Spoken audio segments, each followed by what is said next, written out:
Fala pessoal, o GM Evandro aqui. Nesse vídeo de hoje nós vamos iniciar uma nova série do canal, pois muitos de vocês que fazem parte aqui da nossa comunidade pediram para que eu começasse a jogar partidas na minha conta principal do chess.com. E pensando nisso, pensando em algum formato jogando partidas, veio a ideia de começar essa série que eu chamo de Como Pensa um Grande Mestre de Xadrez. A ideia é que além de jogar partidas na minha conta principal, enfrentando outros grandes mestres, na sequência eu analise as partidas com você no detalhe, mostrando o que eu pensei para tomar cada decisão. Então, não apenas ver lances ali no Stockfish, mas te mostrar por que eu pensei em tomar determinada peça, ou então fazer alguma troca, ou então algum sacrifício, para que assim você consiga tirar aprendizado e entenda como pensa um grande mestre para tomar cada decisão durante uma partida. Então, bora lá, bora começar aí essa série. Mas antes de começar aqui, eu quero saber de você, já o que você achou dessa ideia. Então, deixa aí nos comentários se você achou interessante, se de repente você tiver ideias aqui depois para ir aprimorando aqui esse formato, também comenta aí que eu quero ver todos os comentários de vocês, beleza? E bora lá começar essa nossa série. Eu vou colocar aqui para jogar então a primeira partida. Então, primeira partida jogando aqui contra um candidato a mestre. Então, eu tô de pretas e vou jogar aqui a defesa siciliana. Então, ele abriu a siciliana e eu vou jogar a siciliana clássica, que é essa siciliana com cavalo F6 e cavalo C6. Joguei aqui com o bispo D7, vamos fazer torre C8. E aqui acredito que cavalo B4, eu lembro de ter preparado essa posição em algum momento. E não é bem a melhor ordem para as brancas. Vamos ver se eu vou conseguir aproveitar isso. Acontece que muitas vezes eu posso ter um tema de torre toma C3. Talvez com dama A5 primeiro. Eu vou jogar dama A5 primeiro, ameaçando A2, ameaçando o bispo de G5. E agora eu posso tomar de G. Continua com a ameaça de tomar em A2. E acontece que se ele jogar rei B1, eu posso jogar torre toma C3, sacrificando a qualidade. E contra esse lance eu não tenho cavalo por A2. Porque agora cavalo por A2 cheque. Bom, vamos lá, vou tomar em A2 com cheque. Porque agora eu tenho um bispo H6, por exemplo. Eu tenho alguns lances que eu posso pensar, na verdade. Dama G5 é um lance também, dama G5 cheque, que assim eu já fico com um peão a mais. Mas bispo H6, rei E1, se cavalo por C3, cavalo por A5, cavalo por E2. Aí bispo E2, torre por C2. Essa variante parece bem interessante. Eu vou começar jogando esse bispo H6 cheque. Que agora ele tem que jogar rei E1 forçado e eu faço cavalo toma C3.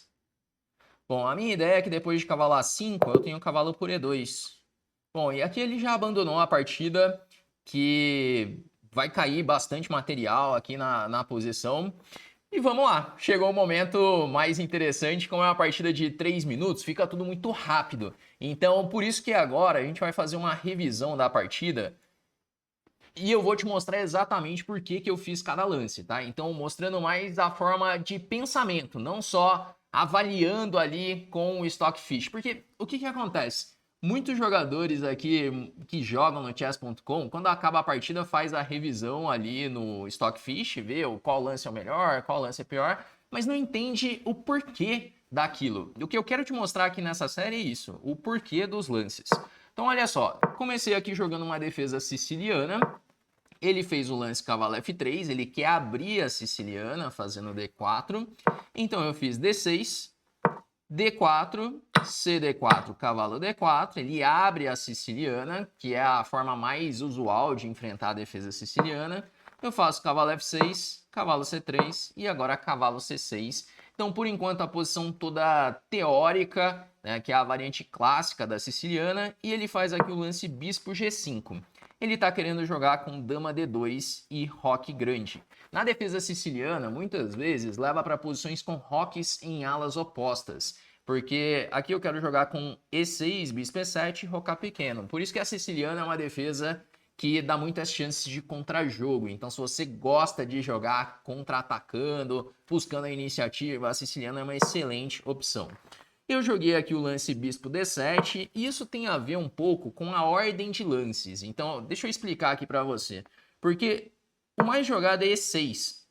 Por exemplo, dama d2, a6, roque grande e agora bispo d7. Essa é a posição mais jogada nessa siciliana clássica, nesse ataque Hauser com bispo g5 e dama d2. Mas acontece que recentemente muitos jogadores começaram a jogar assim com e6 e dama d3, que é uma variante bem agressiva. Por exemplo, depois de bispo e7, roque grande, roque pequeno, tem algumas ideias com cavalo por c6 e dama g3. E a posição começa a ficar bem complicada de jogar de pretas, porque ele está jogando com e5, por exemplo. Pensando nisso, quando eu comecei a estudar essa variante, eu vi que seria possível jogar essa ordem de lances, jogando com bispo d7 primeiro, para evitar a variante de dama d3. E por que que isso evita? Justamente por conta dessa ideia de torre c8 e agora a roque grande não é muito legal por conta de cavalo b4. E eu começo a ter essas ideias do sacrifício de qualidade com torre por c3 e cavalo por a2. Essa é uma posição que eu lembro de ter preparado, que no começo do ano eu fui jogar alguns torneios ali na Europa e eu preparei essas posições. E eu lembro que em alguma das partidas eu cheguei a revisar isso, essa ideia de torre c8, cavalo b4, mas até então não tinha entrado nessa posição. Acredito que foi a primeira vez que eu joguei aqui com torre c8, cavalo b4, e ele faz dama e2 que já interroga. Talvez dama e3. Dama e3 acredito que seria o lance da posição. Mas ele fez o dama e2 e o detalhe é esse, que agora dama a5 eu crio duas ameaças ao mesmo tempo. A ameaça de tomar em g5, a ameaça de tomar em a2. E a posição é bem delicada já para ele, ele tem que tomar forçada em f6, g por f6. E agora talvez a3, só que a minha ideia é sempre sacrificar a qualidade. Então esse é um tema típico da posição, né? Então por isso que eu quero sempre fazer isso, por exemplo, a3, torre por c3, se ele jogar agora bc3, dama a3 cheque. E apesar dele ter uma vantagem material agora, ele tá com o rei muito exposto, eu tenho muita compensação pela qualidade sacrificada. E assim, eu já recuperei um peão, já vai cair outro também. Esse é um sacrifício muito comum na defesa siciliana. E como que vem esse tipo de lance na minha cabeça? Porque eu já vi exemplos sobre isso, eu já vi partidas de modelo com esse mesmo tema. Por isso que eu sempre ensino aqui para vocês, para os alunos da Chessflix também, que para você jogar bem determinada abertura, para você ter as ideias, é importante ter as suas partidas de modelo. Então, aqui é interessante você ver isso. Como que eu penso para tomar a decisão? É muitas vezes usando partidas de modelo, referências que eu tenho em posições semelhantes. Bom, e aí veio o cavalo B3, que esse lance ele perde a partida por causa do cavalo A2 cheque. Então aqui é mais cálculo, não tem nenhuma decisão assim posicional, nem nada desse tipo. Quando entra nesse tipo de posição, eu vou sempre olhar para os lances forçados, para lances como cheque e começar a calcular essa sequência. Por exemplo, cavalo A2, eu vi que rei B1 eu teria cavalo por C3 e eu vi que contra esse lance, o rei D2, eu teria algumas opções, na verdade, como dama G5, bispo H6 ou cavalo por C3. Eu joguei o bispo H6 e agora cavalo por C3 é o lance mais forte também, que eu já ameaço a dama. O que eu calculei foi o seguinte, que se ele tomar agora em A5, eu tomo em E2, e contra bispo por E2, eu tenho torre por C2, e agora eu tô com 2 peões a mais, par de bispos, e aí meu adversário, ele já abandonou a partida. Mas aqui, basicamente, encaixei uma preparação, né? Então eu já tinha preparado bem essa posição e acabou encaixando. Eu já sabia que não era muito legal a ordem, isso facilitou.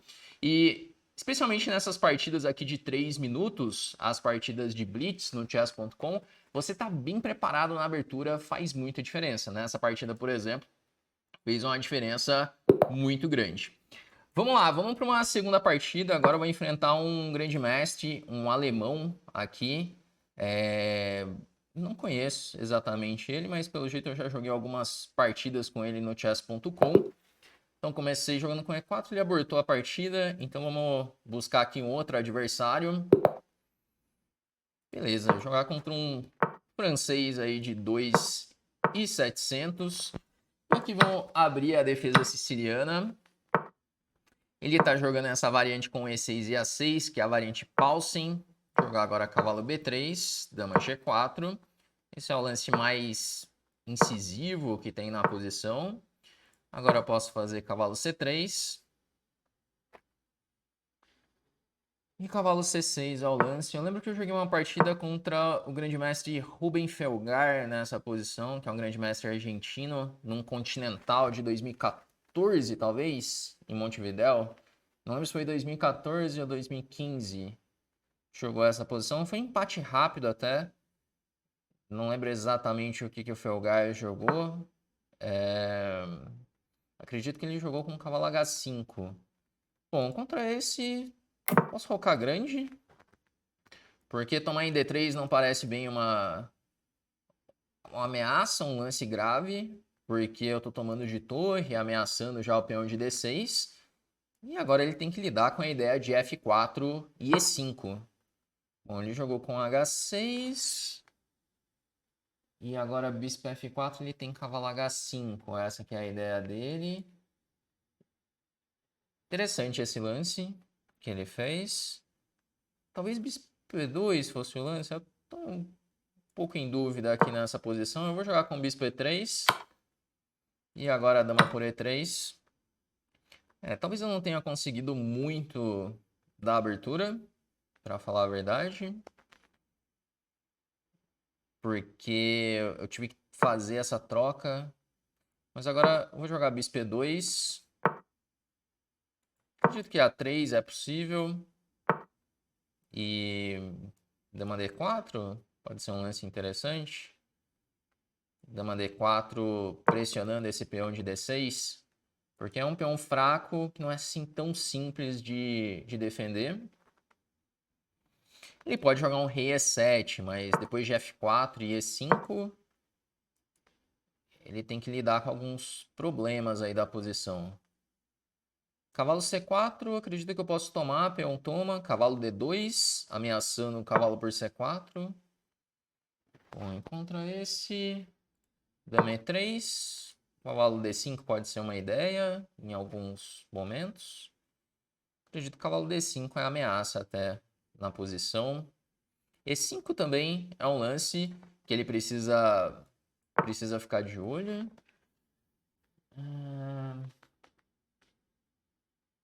Nossa, E5 parece muito interessante. Porque agora se ele tomar de peão, leva a dama C5 cheque e o rei não tem casas. E ele não tem para onde tirar o cavalo. Aparentemente perdeu depois de E5. Porque vai levar esse dama C5 cheque. Ele ainda encontrou esse lance, mas aí torre toma D5. E aí teve que abandonar também. Caramba, o pessoal tá dando umas penduradas aqui nesse nosso primeiro episódio dessa série. Vamos olhar aqui na revisão da partida, que eu quero mostrar para vocês o que eu pensei aqui no detalhe também.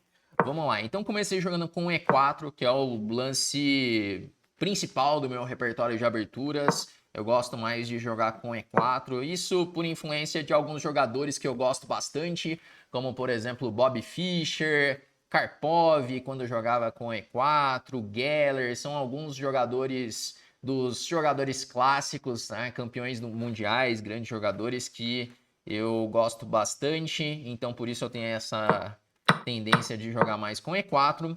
Eu abri a siciliana, veio a siciliana Paulsen e agora eu jogo com o bispo D3. É o lance mais flexível, que eu quero desenvolver o bispo, rocar pequeno e deixar a possibilidade de jogar com C4 em algum momento. Ele jogou bispo C5 para piorar meu cavalo, então puxei o cavalo para B3. E agora a dama G4. Esse lance tem o objetivo de pressionar G7, já que o bispo saiu cedo ali da ala do rei, então eu tento criar algumas debilidades. Ele jogou cavalo F6. Se eu jogar dama G7 agora, tem um problema que agora ele faz torre G8. Dama H6 tem bispo por F2 cheque. E aí eu não posso tomar em F2, que leva cavalo G4. Então esse que é o problema. Mas eu coloco a minha dama em G3, que ela fica ali pressionando o G7, fica na ala do rei, incomodando um pouco também. Ele veio com D6, cavalo C3. Por enquanto, gente, posição toda teórica, tá? É uma posição que eu já conheço, já joguei algumas vezes também. Então eu fiz bispo G5 e agora cavalo E5 que interroga já. Esse lance foi uma novidade. Igual eu falei, cavalo H5, H6 na realidade foi o lance que o Felgar jogou comigo, bispo D2 e agora cavalo H5. Eu lembro que a partida acabou rápido, uma repetição de lances. Na verdade eu voltei a dama para G3, ele voltou o cavalo para H5, acabou empatando rápido. Mas aqui ele veio com cavalo E5, que já interroga. Segundo o computador, o lance é bispo E2. Eu pensei no bispo E2, que é natural para tirar o bispo e não permitir a troca. Só que eu achei que o roque grande ele fosse forte também para já pressionar D6 imediatamente. Mas parece que bispo E2 é a melhor opção. Que se atacar o bispo tem bispo F4 e tem as ameaças de F4 também. E com a torre já em D1, depois de roque grande, eu pressiono imediatamente aqui o peão de D6. Uma coisa interessante é que nessas partidas eu posso usar muito do meu repertório de aberturas e eu vou testando e vou aprendendo junto com você aqui muitas vezes. Por exemplo, ver esse cavalo E5 que é uma novidade e eu acreditava que roque grande seria o lance mais forte. Continua com a vantagem, mas a vantagem ela cai um pouco. O bispo E2 já dá uma vantagem enorme na posição.